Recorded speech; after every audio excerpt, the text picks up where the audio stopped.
The rain tapped against the floor-to-ceiling windows of the 42nd floor as Sarah Kent stared at the chess puzzle that had consumed her evening. At 30, she had conquered boardrooms and built a tech empire worth hundreds of millions. Yet this intricate arrangement of pieces remained unsolved after weeks of analysis. The elevator chimed softly, and she glanced up to see Daniel Morris step into her office with a pizza box, followed by a small girl clutching a worn chess set. The child's eyes found the chessboard, and without hesitation, she announced with quiet confidence, "I can solve this chess puzzle." Sarah Kent had built her empire from the ground up, transforming a small startup into one of the most influential technology companies on the West Coast. Her office, perched atop the gleaming Kent Tower, stood as a testament to her relentless drive and uncompromising vision. The walls were lined with awards, magazine covers featuring her stern but beautiful face, and photographs of her shaking hands with presidents and prime ministers. Yet for all her professional triumphs, Sarah remained an enigma to those around her. Employees spoke of her in hushed tones, describing her as brilliant but distant, demanding but fair. She had never married, never had children, and rarely spoke of her personal life. Her world revolved around quarterly reports, board meetings, and strategic acquisitions. Her childhood had been spent in the shadow of another high-rise, where her father, a prominent investment banker, had worked 16-hour days climbing his own corporate ladder. Sarah remembered sitting in waiting rooms outside his office, watching secretaries bustle past, while she clutched coloring books that never seemed to hold his attention long enough to matter. Her mother, overwhelmed by the demands of high society and her husband's absence, had retreated into a world of charity galas and prescription medications. Sarah learned early that success meant sacrifice, that love was a luxury few could afford, and that emotional distance was not just survival but strategy.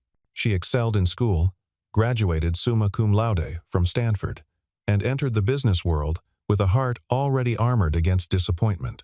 The chess pieces before her seemed to mock her tonight. She had been trying to solve the same puzzle for weeks, a complex endgame scenario that required not just logical thinking but intuitive understanding. Sarah prided herself on her analytical mind, her ability to see 3 moves ahead in business negotiations. But this particular arrangement of pawns and knights continued to elude her.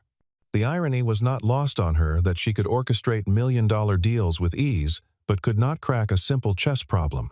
She picked up the white queen, feeling its smooth weight in her palm, and wondered if this was how her life had become, powerful pieces frozen in place, unable to move forward or backward. 35 floors below, Daniel Morris was loading the last pizza of his evening shift into the insulated bag that would keep it warm during the 15-minute drive to the Kent Tower. At 35, he carried himself with the quiet dignity of a man who had learned to find pride in honest work, regardless of how others might view it. His pizza delivery uniform was clean and pressed, his smile genuine despite the exhaustion that had settled deep in his bones after another 14-hour day. In the back seat of his aging Honda Civic sat his 6-year-old daughter Lily, her small hands clutching a worn chess set that had once belonged to her mother. Daniel glanced at her in the rearview mirror, his heart swelling with the familiar mixture of love and concern that had become his constant companion since his wife's death 3 years earlier. Lily Morris was not an ordinary 6-year-old. While other children her age were learning to tie their shoes and count to 100, she was memorizing chess openings and solving tactical puzzles that would challenge players twice her age.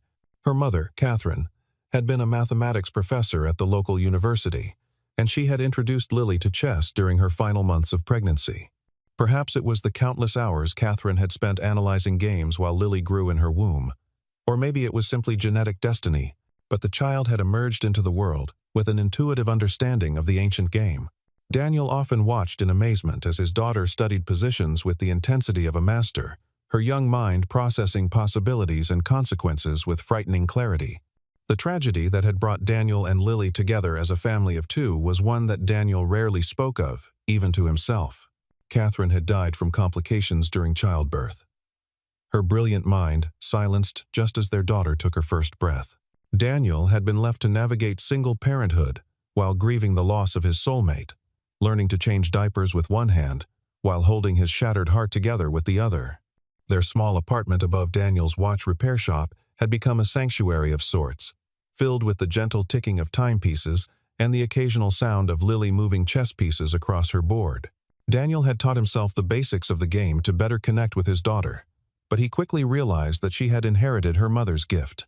By age 4, Lily was beating him regularly. By 5, she was solving puzzles from chess magazines. Now, at 6, she carried that worn chess set everywhere, treating it like other children might treat a favorite doll. The evening delivery to the Kent Tower was unusual, because Daniel rarely received orders to such prestigious addresses. Most of his customers lived in middle-class neighborhoods, ordering pepperoni pizzas for family movie nights or late-night study sessions. But tonight's order had come from the executive floor, specifying delivery directly to the CEO's office. Daniel had no choice but to bring Lily along, as he did most evenings when his elderly neighbor Mrs. Patterson was unavailable to babysit. He hoped the brief encounter would be professional and quick, allowing him to return home before Lily's bedtime. As the elevator climbed toward the 42nd floor, Lily pressed her face against the brushed steel doors, watching the numbers change with fascination. She clutched her chess set tighter, sensing that tonight would be different from their usual pizza deliveries. Daniel straightened his uniform and checked his watch, knowing that punctuality was especially important when dealing with corporate executives. The elevator dinged softly as they reached their destination, and the doors opened to reveal a world of marble floors and contemporary art that seemed as foreign to them as another planet. Sarah looked up from her chessboard as a soft knock interrupted her solitude. She had forgotten about the pizza order, placed more out of obligation to eat something than actual hunger. As she called for the visitors to enter, she expected to see a typical delivery driver, probably college-aged, and eager to complete the transaction quickly. Instead, she found herself face-to-face with a man whose eyes held depths of experience and compassion that seemed almost out of place in her sterile corporate environment. Behind him stood a small girl with dark hair and intelligent eyes, clutching what appeared to be a chess set against her chest. Daniel stepped forward with professional courtesy, introducing himself and explaining that he had brought his daughter along due to childcare circumstances. Sarah nodded absently, her attention already returning to the chess puzzle that had consumed her evening. But Lily had noticed the board immediately, her young eyes scanning the position with the intensity of a seasoned player. As Daniel handled the payment transaction, Lily moved closer to Sarah's desk, her curiosity overcoming her natural shyness around strangers. Sarah was in the middle of signing the credit card receipt when she heard a small voice declare with absolute confidence, "I can solve this chess puzzle." She looked down to see the little girl standing beside her chair, pointing at the board with the kind of certainty that only children possess. Sarah raised an eyebrow, glancing at Daniel, who seemed both proud and slightly embarrassed by his daughter's boldness. The idea that a 6-year-old could solve a puzzle that had stumped her for weeks was almost insulting, yet something in the child's demeanor suggested this was not mere childish boasting. Lily set her own chess set on the floor and climbed onto the chair across from Sarah's desk without invitation.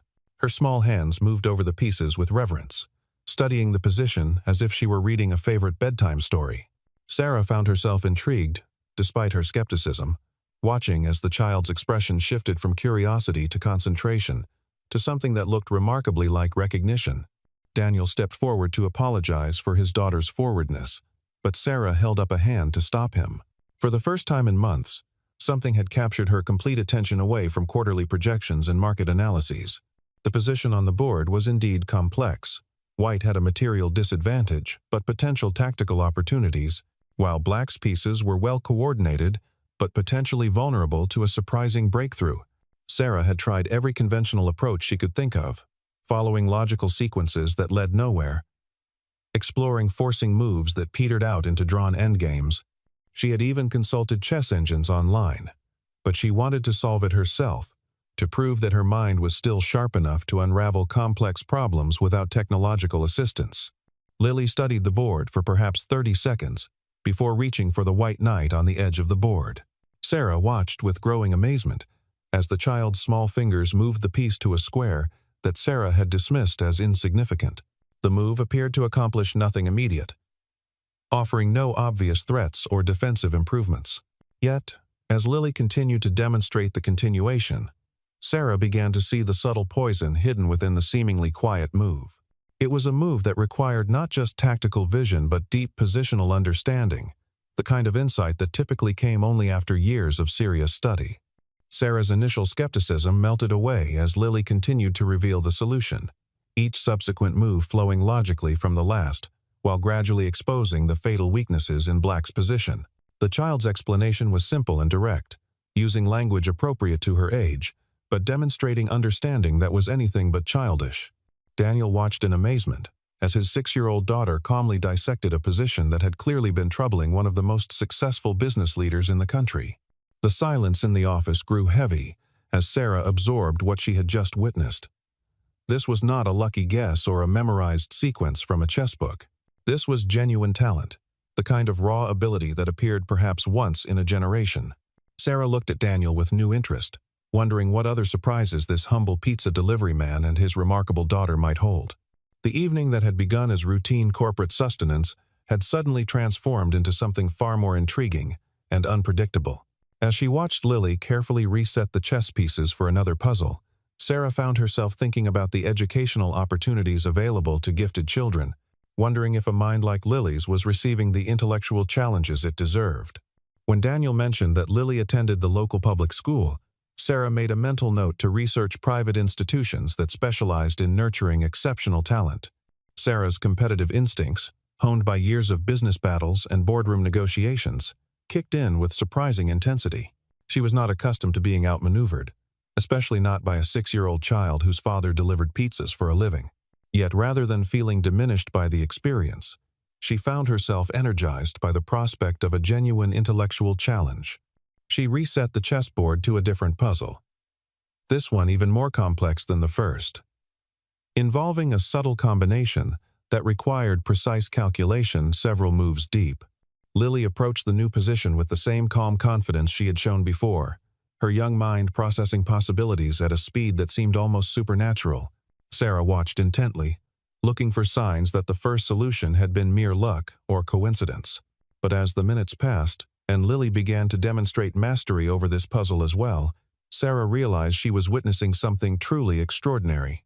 The child's thought process was remarkably mature, considering multiple candidate moves before committing to a plan, evaluating consequences with the patience of a master despite her obvious youth. Daniel found himself caught between pride and concern as he watched his daughter engage with the intimidating CEO who had suddenly taken such intense interest in Lily's abilities. He knew his daughter was special, had always known it from the first time she had moved a chess piece with deliberate purpose rather than random play. But seeing her talent recognized and appreciated by someone of Sarah Kent's stature brought both validation and worry. Daniel had worked hard to give Lily a normal childhood despite their circumstances, and he feared that too much attention might thrust her into a world she was not emotionally ready to navigate. Sarah's fascination grew as she presented Lily with increasingly difficult positions. Each one met with the same calm analysis and eventual solution. The child's approach was remarkably mature, showing patience and depth of calculation that suggested an almost instinctive understanding of chess principles that most players spent years trying to master. Sarah began to see parallels between Lily's chess thinking and her own business strategies, recognizing the same ability to see beyond immediate consequences to long-term implications that had made her successful in the corporate world. 3 days later, Sarah found herself standing outside Lily's elementary school, holding a brochure for Westfield Academy, one of the city's most prestigious private institutions. She had arranged to meet Daniel and Lily after school, ostensibly to discuss educational opportunities for a child with Lily's exceptional abilities. But as she watched the stream of children emerging from the modest brick building, she realized her motivations were more complex than simple academic concern. She wanted to be part of their world, to contribute something meaningful to Lily's future. But she was beginning to understand that good intentions were not always enough. Lily bounded out of the school building with her usual enthusiasm, her backpack bouncing as she ran toward her father. When she spotted Sarah standing beside Daniel's car, her face lit up with genuine delight. The spontaneous joy in the child's greeting made Sarah's heart tighten with an emotion she couldn't quite name. Daniel's smile was warmer than it had been in their first meeting, but she detected a hint of wariness in his eyes as she explained her proposal to visit Westfield Academy together. The drive to Westfield took them through neighborhoods that became progressively more affluent, the modest homes and corner shops of Daniel's area giving way to manicured lawns and elegant storefronts. Lily pressed her face to the window, pointing out interesting sights with the curiosity that characterized everything she did, while Daniel grew quieter with each passing mile. Sarah began to sense that this journey represented more than just a school visit. It was a crossing of invisible boundaries that separated their worlds in ways that money could mask but never truly bridge. Westfield Academy occupied several acres of pristine grounds, its Georgian architecture speaking of tradition, privilege, and expectations that had been carefully cultivated over generations. As they walked through halls lined with portraits of distinguished alumni and trophy cases filled with academic and athletic achievements, Sarah watched Daniel's expression grow increasingly guarded. This was not his world.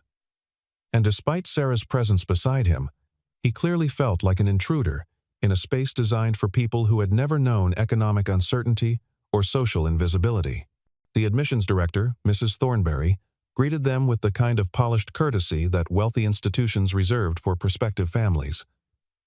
Her assessment of Lily was thorough and professional, acknowledging the child's obvious intellectual gifts, while subtly evaluating whether the family possessed the social capital necessary to thrive in Westfield's rarefied atmosphere.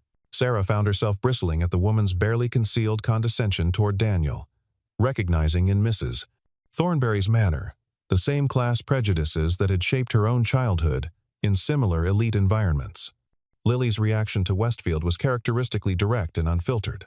She was impressed by the chess room and the well-equipped library, but she seemed uncomfortable with the formality that permeated every interaction. When Mrs.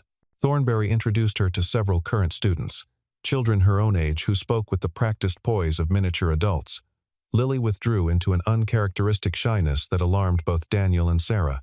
The spontaneous joy that usually animated the child's personality seemed to dim in the face of expectations she was too young to fully understand, but old enough to sense. The crisis came during lunch in Westfield's elegant dining hall, where the students sat at white-clothed tables discussing their weekend plans for sailing lessons and international travel. Lily, overwhelmed by the formal atmosphere and feeling increasingly out of place, spilled juice on her simple cotton dress. The incident would have been insignificant among children who understood that accidents happen, but several Westfield students began whispering and giggling behind their hands. Sarah watched in horror as Lily's confidence crumbled. The child who had solved complex chess puzzles with such poise, now reduced to tears by the casual cruelty of privileged children who had never known want or insecurity. Daniel's reaction was swift and protective, gathering his daughter close, while his eyes flashed with an anger that Sarah had never seen before. He had endured the subtle condescension of the adults with quiet dignity, but watching his child suffer emotional harm from children, who had been taught to judge others by their clothing and accents, awakened a fierce protectiveness that transcended his usual patience. Sarah found herself standing to intervene, her own memories of childhood isolation in similar environments, making Lily's pain viscerally real and unbearable. The ride home was conducted in heavy silence, broken only by Lily's occasional sniffles and Daniel's gentle murmurs of comfort. Sarah sat in the passenger seat, staring out at the neighborhoods that now seemed to represent not opportunity but barriers, invisible walls that separated people into categories of worthy and unworthy, based on circumstances beyond their control. She began to understand that her well-intentioned attempt to improve Lily's educational prospects had instead exposed the child to a form of prejudice that could wound far deeper than any material deprivation. When they reached Daniel's modest apartment building, he turned to Sarah with an expression that mixed gratitude with something approaching reproach. He thanked her for her interest in Lily's education, but his words carried an undertone of protective determination that made clear his priorities. His daughter's emotional well-being mattered more than any academic opportunities, and he would not sacrifice her childhood happiness for the promise of future advantages that came at such a psychological cost. Sarah followed them upstairs to the small apartment above the watch repair shop, seeing their living space for the first time through eyes newly educated by the day's experiences. The modest furnishings and worn carpet that might once have seemed evidence of limitation now appeared as tokens of authenticity and genuine love. The walls were covered with Lily's artwork and photographs of family memories, creating an atmosphere of warmth that no amount of money could purchase or replicate. Lily retreated to her room with her chess set, but instead of setting up puzzles as she usually did, she simply held the pieces in her small hands, as if drawing comfort from their familiar weight and texture. Daniel made tea in the tiny kitchen, while Sarah sat at the small dining table, feeling like an intruder in a space that was modest but complete, lacking nothing that truly mattered. The contrast between this genuine family environment and the sterile perfection of her own life had never been more apparent or more painful. As evening fell, the three of them sat together in the living room, but the easy connection they had shared in Sarah's office seemed strained by the day's revelations. Lily's natural enthusiasm was subdued, while Daniel maintained a careful distance that reflected his growing awareness of the complications that Sarah's presence might bring to their lives. Sarah realized that her desire to help had inadvertently highlighted the very differences that made their connection both precious and potentially problematic. The evening that was supposed to represent new possibilities had instead illuminated the challenges they would face in bridging the gap between their worlds.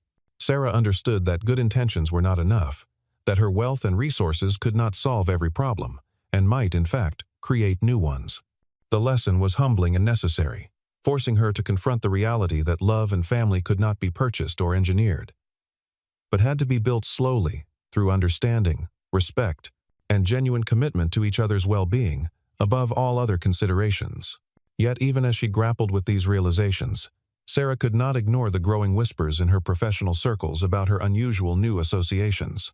Word traveled quickly in the interconnected world of corporate leadership, and her visit to Westfield Academy with a pizza delivery driver and his daughter had not gone unnoticed by those who monitored such things for signs of weakness or poor judgment.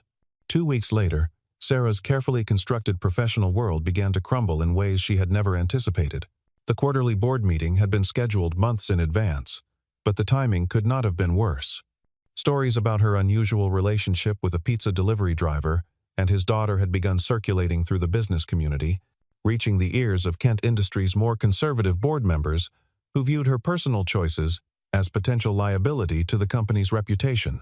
Richard Blackwood, the board's most influential member and a man who had opposed Sarah's appointment as CEO from the beginning, opened the meeting with pointed questions about her recent decisions and priorities. His concerns were couched in business language, but the subtext was clear. Wealthy CEOs did not consort with working-class families without raising questions about their judgment and fitness for leadership.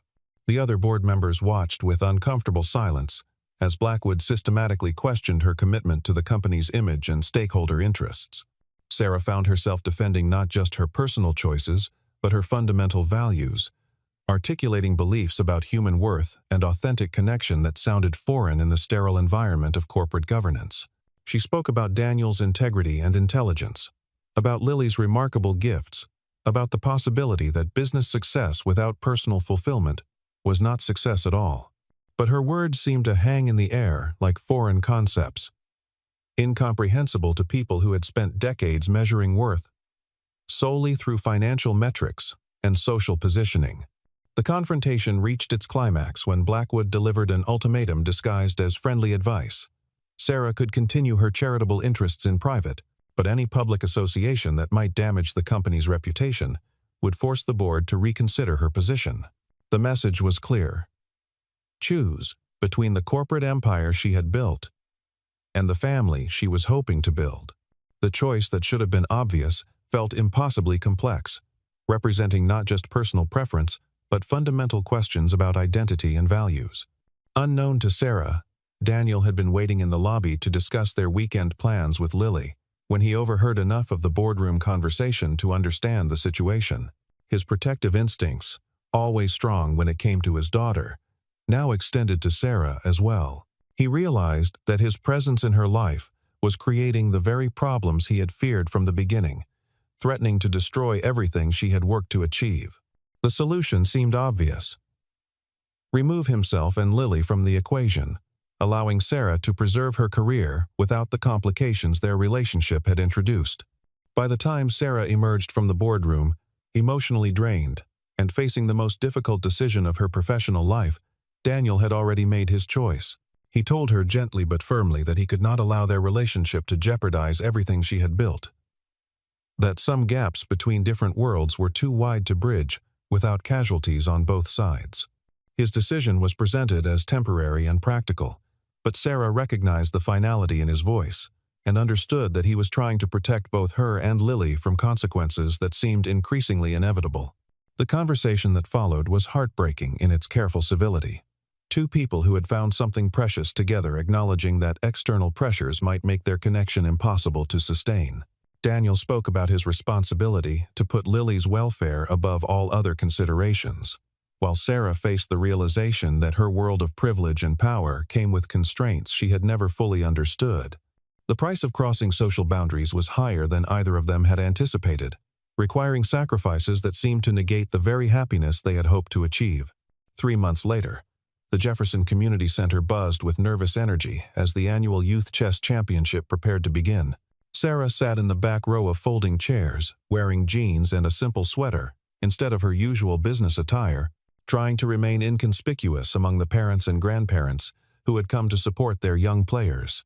She had not spoken to Daniel or Lily since their painful goodbye. But when she learned about the tournament through a chess magazine article, she could not resist the opportunity to see how Lily was progressing. Lily had grown in the months since their separation, carrying herself with a confidence that seemed both more mature and more genuinely childlike than before.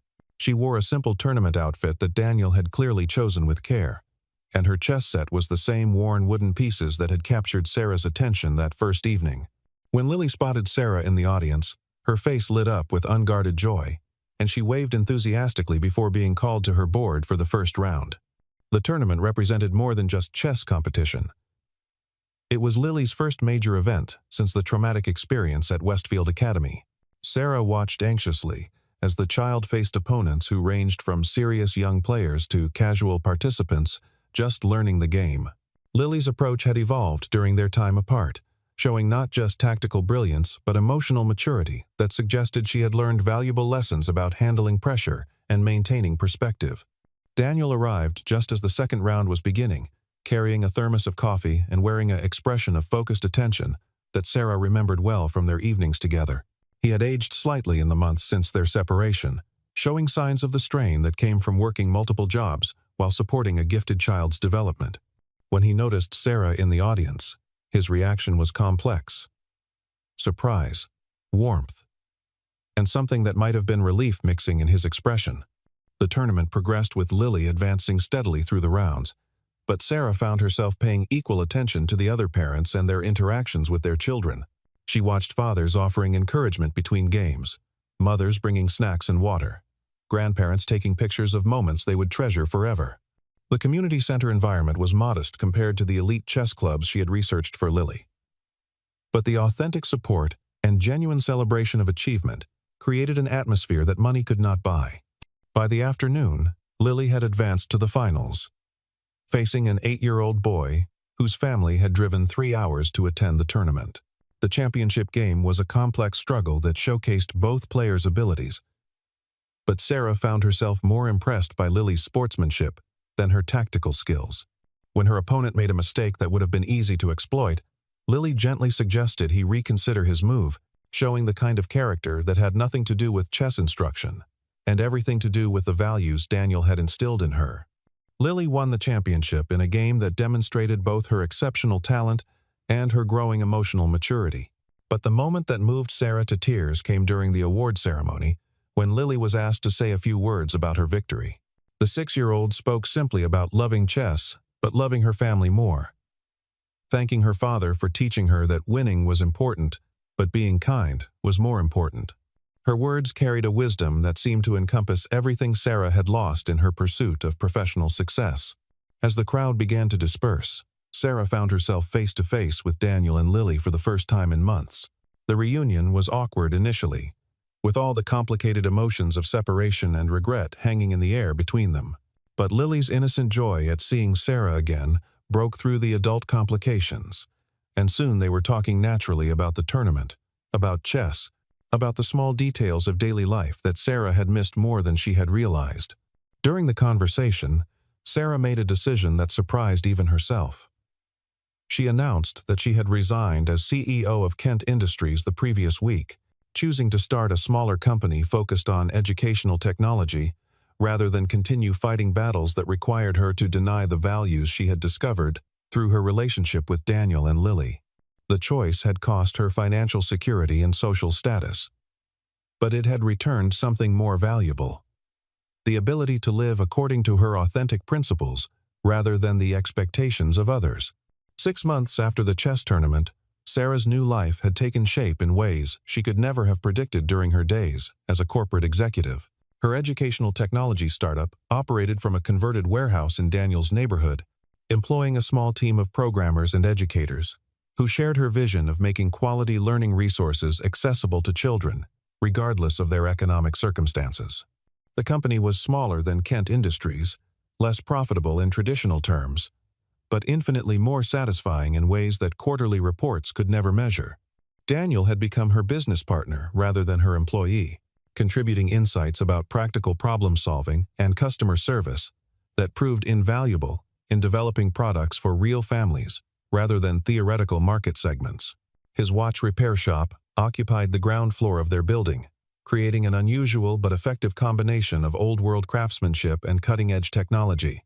Customers often remarked on the pleasant atmosphere that resulted from this unlikely partnership, sensing that something authentic and meaningful was happening in the space they shared.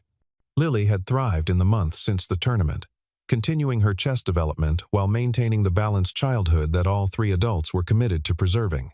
She attended the local public school, but received supplemental instruction through Sarah's educational programs, creating a learning environment that challenged her intellectually while keeping her connected to children from diverse backgrounds.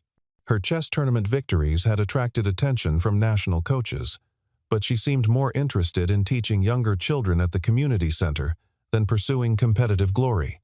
The relationship between Sarah and Daniel had evolved naturally from partnership to romance, built on mutual respect and shared commitment to Lily's well-being, rather than the passionate intensity that often characterized relationships born from loneliness or desperation. They had learned to navigate the complexities of blended family life with patience and humor, creating traditions and routines that honored both their different backgrounds and their shared values. Sarah's penthouse had been sold, replaced by a modest house with a yard where Lily could play, and a workshop where Daniel could restore vintage timepieces. The changes in Sarah's life had not gone unnoticed by her former colleagues and competitors, many of whom viewed her choices as evidence of some kind of breakdown or crisis. Business magazines had run articles analyzing her decision to leave Kent Industries, generally concluding that she had sacrificed success for sentimentality. These assessments would have wounded her deeply in the past, but she had learned to measure achievement by different standards, finding validation in Daniel's respect, Lily's laughter, and her own sense of authentic purpose. Their evenings often found them in the same configuration that had first brought them together, seated around a chessboard, but now the games were collaborative rather than competitive. Sarah and Daniel would work together on puzzles, while Lily offered suggestions and insights that continued to amaze them both. The child's talent remained extraordinary, but it was no longer the defining characteristic of their relationship. She was simply a beloved daughter whose gifts were nurtured within the context of unconditional love and support. The chess set that had started their connection now resided on a table in their living room, its pieces worn smooth by countless games and gentle handling. It served as a reminder of the puzzle they had solved together, not through brilliant tactical combinations but through patient willingness to remain vulnerable to each other, to prioritize relationship over individual achievement, and to build something together that was stronger and more meaningful than anything any of them could have accomplished alone. On weekends, they often visited the same community center where Lily had won her championship, now serving as volunteer instructors for children who reminded Sarah of herself at that age, bright, curious, but lacking the resources and support necessary to develop their potential. Teaching these children had become Sarah's favorite part of the week, more rewarding than any corporate acquisition or strategic victory she had achieved in her previous life. She had discovered that success was not about accumulating power or wealth, but about using whatever abilities and resources you possessed to make life better for others. The story of their unconventional family had spread quietly through their neighborhood, inspiring other single parents and encouraging families to look beyond surface differences to find genuine connection. Daniel's watch repair shop had become an informal community center where people brought not just broken timepieces but broken hearts, finding in his patient attention and Sarah's practical wisdom a kind of healing that neither money nor professional counseling could provide. They had learned that the most important puzzles in life were solved not through individual brilliance, but through the willingness to work together toward solutions that benefited everyone involved. As evening settled over their small corner of the city, Sarah often found herself standing at the window of their home, watching Daniel teach Lily chess moves in the backyard, while neighborhood children gathered to observe and learn. The scene represented everything she had unknowingly been searching for during her years of professional achievement: belonging, purpose, love freely given and received, and the deep satisfaction that came from knowing that her life was making a positive difference in the world. The greatest victory was not conquering markets or accumulating wealth, but rather opening her heart to people who valued her for reasons that had nothing to do with her professional achievements. The puzzle they had solved together would continue to evolve and challenge them, requiring ongoing attention and care. But they had learned the most important lesson chess had to teach: that the most beautiful combinations arise not from individual brilliance, but from pieces working together in harmony, each contributing their unique strengths to create possibilities that none could achieve alone. Sarah Kent had discovered that the greatest victory was not conquering markets or accumulating wealth, but rather opening her heart to people who valued her for reasons that had nothing to do with her professional achievements. Daniel Morris had learned that providing for his daughter meant more than working multiple jobs to pay bills. It meant creating an environment where her exceptional talents could flourish within the security of unconditional love. And Lily Morris had gained not just access to chess masters and tournament opportunities, but something far more valuable: a family that celebrated her gifts while ensuring she remained, first and foremost, a beloved child whose worth was never dependent on her performance at the board or anywhere else. The city beyond their windows remained the same glittering circuit board it had always been, but now it represented not isolation but connection, not the struggles of millions of separate souls, but the infinite possibilities that arose when people found each other across all the barriers that usually keep them apart. The chess set on their coffee table held its pieces in ready position, waiting for the next game, the next puzzle, the next opportunity for minds and hearts to meet across 64 squares that had become a symbol, not of competition, but of love, not of winning and losing, but of finding each other and choosing to stay found. Years later, when people asked Sarah about the decision that had changed her life, she would tell them about a rainy evening when a 6-year-old girl looked at an impossible chess puzzle and declared with quiet confidence that she could solve it. But the real puzzle, Sarah knew, had not been on the board at all. It had been the question of whether 3 people from different worlds could find a way to build something beautiful together, whether love could triumph over social expectations, and whether the courage to be vulnerable was stronger than the safety of isolation. The answer, written in the laughter that filled their home each evening, and the contentment that had replaced her former restless ambition, was a resounding yes. In solving Sarah's chess puzzle, Lily had inadvertently solved the much more complex puzzle of 3 hearts, finding their way to each other across all the circumstances that might have kept them forever apart. The greatest combinations, they had learned, were not tactical but emotional, not strategic but authentic, not about winning but about loving completely and being loved in return. The afternoon sun painted golden streaks through Sweet Memories Bakery's lace curtains. Eva Lancaster sat motionless in her wheelchair before a simple white cake, 22 candles flickering in the quiet space. She was utterly alone on her birthday. The door chimed softly. A 30-year-old man entered, followed by his 6-year-old daughter chattering happily, holding a small gift box. When they saw the young woman sitting alone, the little girl tugged her father's shirt and whispered urgently. The man approached gently and asked, "May we join you?" Eva Lancaster had learned to measure life in the spaces between her father's phone calls. 22 years old, paralyzed from the waist down since a car accident 4 years ago, she inhabited a world of luxury that felt more like a gilded cage. Her father, Richard Lancaster, was the CEO of Lancaster Technologies, a man who commanded boardrooms and influenced markets, but couldn't find 5 minutes for his only daughter. The accident had changed everything, not just her body, which would never again respond to her desperate wishes to stand and run, but her relationship with the only family she had left. Richard had retreated into his work with the fervor of a man running from his own helplessness. He provided everything money could buy: round-the-clock nurses, a mansion with every possible accommodation, the finest doctors who all said the same thing. She would never walk again. What he couldn't provide was himself. Eva had grown accustomed to birthdays marked by bank transfers and brief text messages, to holidays celebrated with staff who were paid to care, to a life where her wheelchair wasn't just a physical reality, but a symbol of the distance between her and the rest of the world. Daniel Morris carried his grief differently.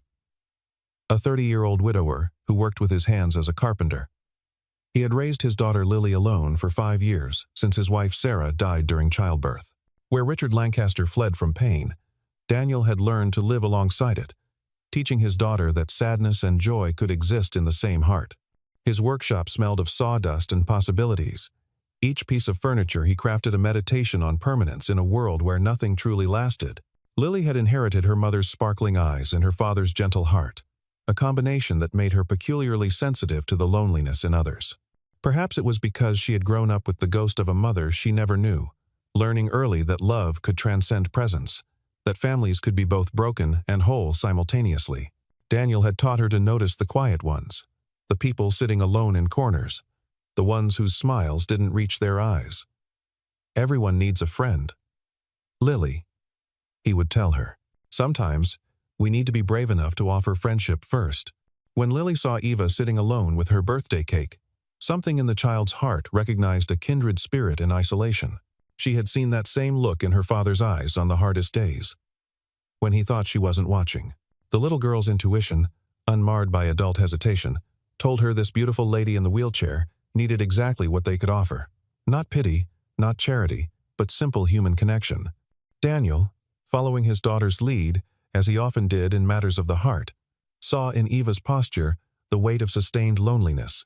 He recognized the careful way she held herself, as if taking up less space might make her absence less noticeable. His carpenter's eye, trained to see potential in rough wood, saw past the expensive clothes and the wheelchair to the person underneath, who was drowning in solitude. The decision to approach her wasn't calculated or questioned. It was as natural as breathing, as necessary as his next heartbeat. "Excuse me," Daniel said after Eva had looked up at them with surprise. His voice was warm, careful not to startle. "We were wondering if we could join you. My daughter would like to wish you a happy birthday." Eva's eyes widened, shifting between the man with kind eyes and the little girl practically vibrating with excitement. When was the last time someone had asked to join her rather than being paid to be there? Lily didn't wait for an answer, bouncing forward with a small cupcake she had been saving, decorated with a star-shaped candle. "I'm Lily. This is for you. I made it with Daddy this morning. We come here every year on this day because it's my mommy's birthday too. She's in heaven, but Daddy says she can still see us celebrating." The innocence of the child's offering, the matter-of-fact way she spoke of death and celebration in the same breath, pierced through Eva's carefully constructed walls. Daniel pulled out a chair, moving with the unhurried grace of someone who had learned that the most important moments in life couldn't be rushed. "I'm Daniel. That's a beautiful cake. No one should celebrate alone." Eva found herself nodding, unable to speak past the sudden tightness in her throat. When Lily started singing Happy Birthday in her sweet, slightly off-key voice, Eva closed her eyes and made a wish for the first time in 4 years. The wish was simple, so simple it almost hurt. She wished not to be alone anymore. Daniel's baritone joined his daughter's soprano, creating a harmony that filled the small bakery with more warmth than Eva had felt in years. Other customers glanced over with smiles, but Eva barely noticed them. Her world had narrowed to this table. These two strangers, who had chosen to see her, to sit with her, to make her birthday mean something again. Over the following weeks, what began as a chance encounter evolved into something deeper and more profound. Daniel and Eva met regularly at the park where Lily fed ducks and chattered endlessly about her drawings, her favorite books, and the mother she imagined through her father's stories. Eva discovered that Daniel's presence didn't demand anything from her. He didn't look at her wheelchair with pity or discomfort. He simply saw it as part of her, like the way her hair caught the light, or how she bit her lower lip when concentrating on a book. Their conversations meandered through safe territories at first. Literature, Lily's antics, the weather. Before venturing into deeper waters, Daniel spoke of Sarah not with the raw anguish of fresh grief, but with the worn smoothness of a stone that had been turned over in his pocket thousands of times. He told Eva how Sarah had been a kindergarten teacher who believed every child was a universe of possibility. How she had painted their tiny apartment with murals of fantastical forests where anything could happen. How she had faced her pregnancy complications with a courage that still took his breath away. Eva found herself sharing things she hadn't told anyone, not even the expensive therapists her father had hired. She described the moment of the accident with clinical detachment at first. The drunk driver who had run the red light. The sensation of flying through the air. The strange peace before the pain. Then, gradually, she revealed the deeper wounds, waking up to her father's CEO mask firmly in place as he discussed her care with doctors, as if negotiating a business deal, the slow realization that she had become a problem to be managed rather than a daughter to be loved. The endless days in the mansion where every need was anticipated, except the need to be seen as more than her disability. Lily would often interrupt these heavy conversations with the perfect timing children possess, dragging Eva into her imaginative games where wheelchairs could fly, and sadness was just another color to paint with. The little girl had decided that Eva was essential to her world, frequently asking, "Are you happy today, Miss Eva?" with the serious concern of a tiny therapist. One afternoon at their usual coffee shop, while Lily was absorbed in coloring at a nearby table, Daniel watched Eva laugh at something the child had said, and he felt something shift in his chest. It wasn't the dramatic lightning strike of new love, but rather the gentle recognition of possibility, like the first green shoot pushing through winter soil. Eva must have sensed his gaze because she turned to him, and for a moment, they simply looked at each other. The coffee shop faded away, and there was only this. Two people who had been broken in different ways, discovering they might fit together not despite their damage but because of it. Daniel reached across the table, his fingers barely brushing hers. "Eva, I need you to know something. Lily and we're not here because we feel sorry for you. We're here because you make our days better. You make us better." Eva's eyes filled with tears she didn't try to hide. "I don't know how to do this," she whispered. "Neither do I," Daniel admitted. "But maybe we can figure it out together." Their relationship grew slowly, carefully, like a garden tended by people who understood that the most beautiful things required patience. They discovered joy in small moments. Lily teaching Eva to fold origami cranes. Daniel adjusting restaurant chairs without being asked so Eva's wheelchair fit perfectly. Eva reading stories to Lily with different voices for each character while Daniel watched with soft eyes. The universe of their small, healing family might have continued to expand gently, but Richard Lancaster had been watching from the shadows of his corporate tower. He had hired private investigators the moment his household staff reported that Eva was spending time with inappropriate company. The reports on his desk painted a picture that filled him with cold fury. Daniel Morris, a working-class widower with modest means, spending hours with his damaged daughter. To Richard, the conclusion was obvious. This man was a predator, targeting a vulnerable heiress. He summoned Eva to his study one evening, a room she rarely entered with its wall of monitors displaying stock tickers and its smell of expensive leather and disappointment. "You will cease all contact with this man immediately," Richard commanded, not looking up from his laptop. "He's using you, Eva. What else could he possibly want from someone like you?" The cruelty of the words, the casual dismissal of her worth beyond her bank account, hit Eva like a physical blow. "Someone like me?" she repeated, her voice dangerously quiet. "You mean your broken daughter? The one you can't stand to look at because she reminds you that you're not actually God?" Richard finally looked up, his face a mask of controlled anger that Eva remembered from hostile takeover meetings she'd witnessed as a child. "I'm protecting you. You're naive, Eva. You've been sheltered. You don't understand how the world works." Eva laughed, a bitter sound that seemed to surprise them both. "Sheltered? I've been imprisoned. There's a difference, Father.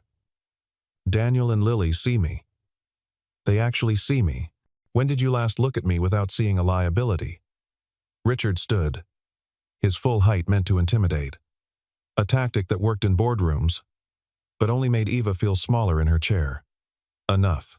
If you continue seeing him, I'll take legal action. I'll claim he's taking advantage of a disabled person. I'll destroy his little carpentry business. Is that what you want?" Eva felt the trap closing around her. She knew her father's threats weren't empty. He had destroyed competitors with less motivation. The thought of Daniel and innocent Lily being crushed by her father's machinery was unbearable. That night, she sent Daniel a text with shaking hands. "I can't see you anymore. Please don't contact me. I'm sorry." The words felt like swallowing glass. Each letter a betrayal of everything real she'd found. Daniel stared at the message, reading it over and over, as if the words might rearrange themselves into something that made sense. The text seemed so unlike Eva, so cold and final. Lily found him sitting in the dark living room hours later, still holding his phone. "Daddy, why are you sad?" she asked, climbing into his lap with the instinctive understanding that her father needed comfort. "Miss Eva can't see us anymore, sweetheart," he said, his voice rough with unshed tears. Lily was quiet for a long moment, processing this information with the deep thought children give to incomprehensible adult decisions. "But she loves us," Lily said simply. "I know she does. She smiles different when she sees us. Real smiles, not pretend ones." Daniel hugged his daughter tighter, amazed at her perception and heartbroken that she was learning so young that love wasn't always enough. For 3 days, he respected Eva's wishes, though it felt like holding his breath underwater. His workshop felt oppressive, each piece of wood reminding him of stories he'd planned to share with Eva. Lily stopped singing around the house. Her usual cheerfulness dimmed like a light with a dying battery.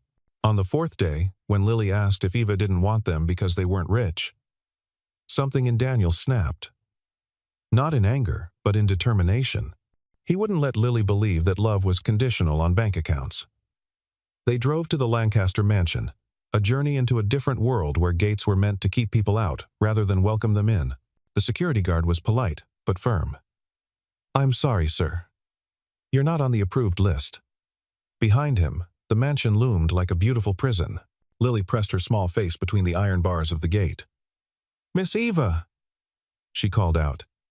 "Miss Eva, we miss you. Please come back." Her voice carried on the wind, a child's pure longing that no amount of money could buy or sell. Inside the mansion, Eva heard that precious voice calling her name. She was in her room, having refused to leave it since her father's ultimatum. The sound of Lily calling for her was unbearable, each word a reminder of what she'd given up to protect them.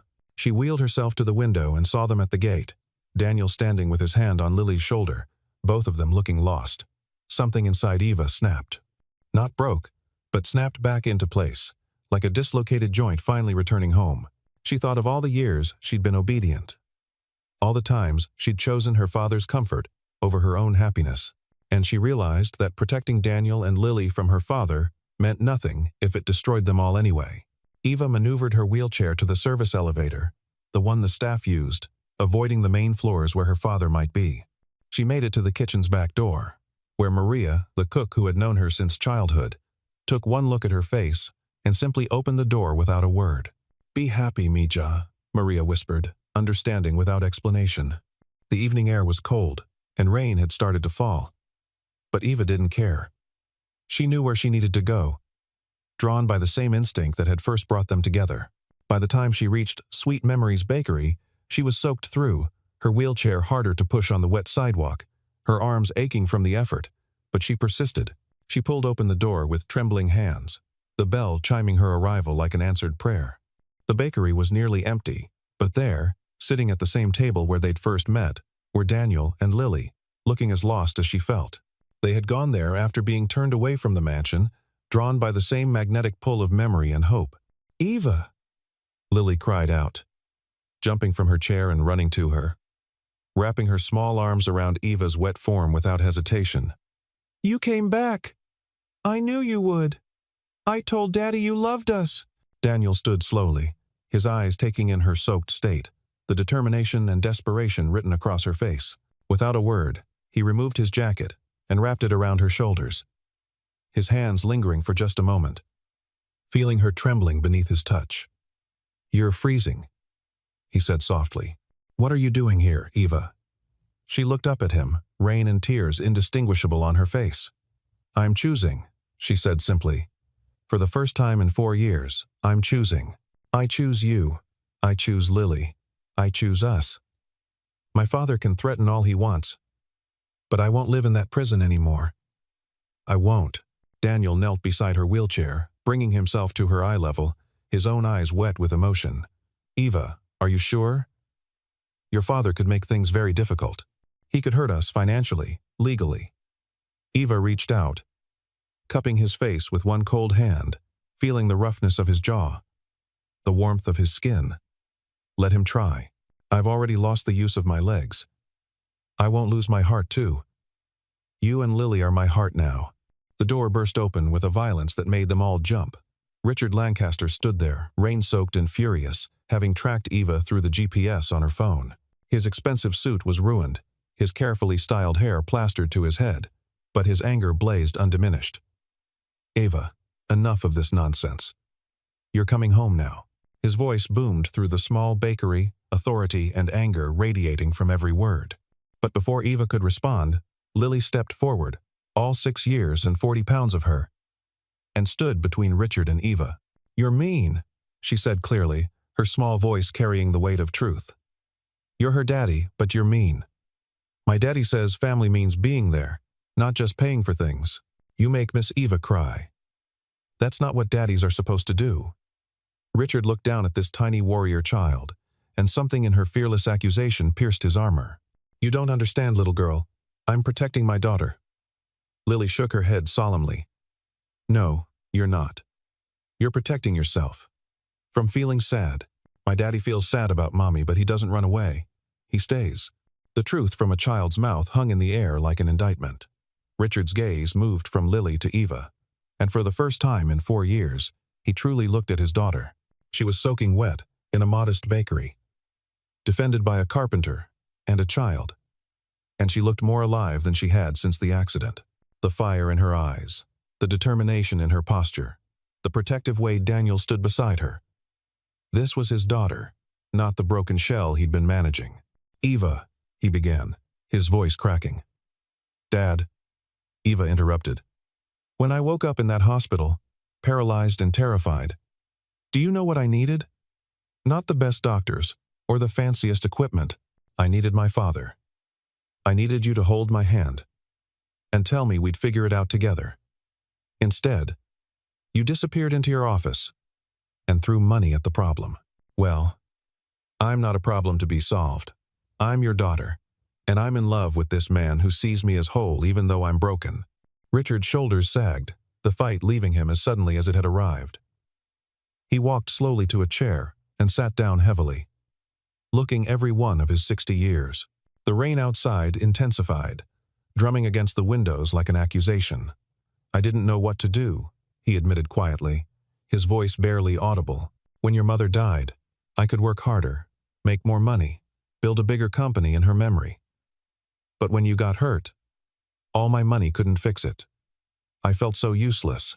I am useless." Daniel spoke for the first time since Richard's arrival. "You're not useless. You're afraid. I understand that. When Sarah died, I wanted to follow her, but Lily needed me, so I learned to be afraid and present at the same time. Your daughter needs you, Mr. Lancaster. Not your money or your protection. Just you." Richard looked at this working man who had somehow understood what he, with all his education and success, had missed. "I've lost 4 years," Richard said, his voice broken. How do I come back from that?"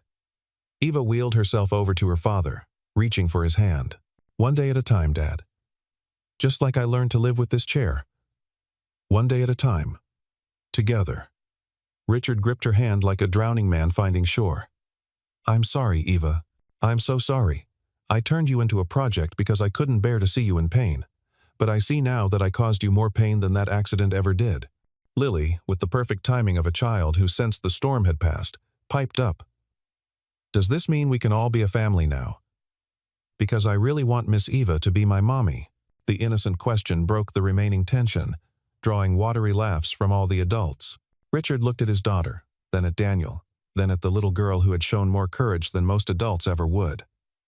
"If you'll have me," he said quietly, "I'd like to try.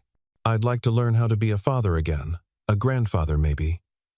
Eva squeezed his hand, tears flowing freely now. "We'd like that, Dad. We'd all like that very much." 1 year later, Sweet Memories Bakery was transformed with white ribbons and fresh flowers for an afternoon that would blend celebration with remembrance. It was Eva's 23rd birthday. But more importantly, it was her wedding day. She had chosen to have the ceremony in the place where her life had truly begun, where a stranger's kindness had opened a door she thought had been forever closed. The guest list was small but meaningful. Daniel's fellow carpenters who had become like brothers to him, some of Eva's old friends who had reconnected once she left her father's prison, the bakery staff who had witnessed their love story unfold, and Richard, who stood ready to walk his daughter down the aisle. The aisle itself was wide enough for her wheelchair, which Lily had decorated with flowers and ribbons until it looked like something from a fairy tale. Eva wore her mother's wedding dress, carefully altered to flow gracefully around her chair, and when she smiled at Daniel waiting at the makeshift altar, she was radiant with a joy that seemed to light the room from within. Richard had changed dramatically over the past year. He had stepped back from day-to-day operations at his company, promoting longtime employees and trusting others for the first time in decades. He attended Eva's physical therapy sessions, learning how to help with exercises and transfers. Most importantly, he had learned to sit with his daughter in silence, not needing to fix or manage anything, just being present.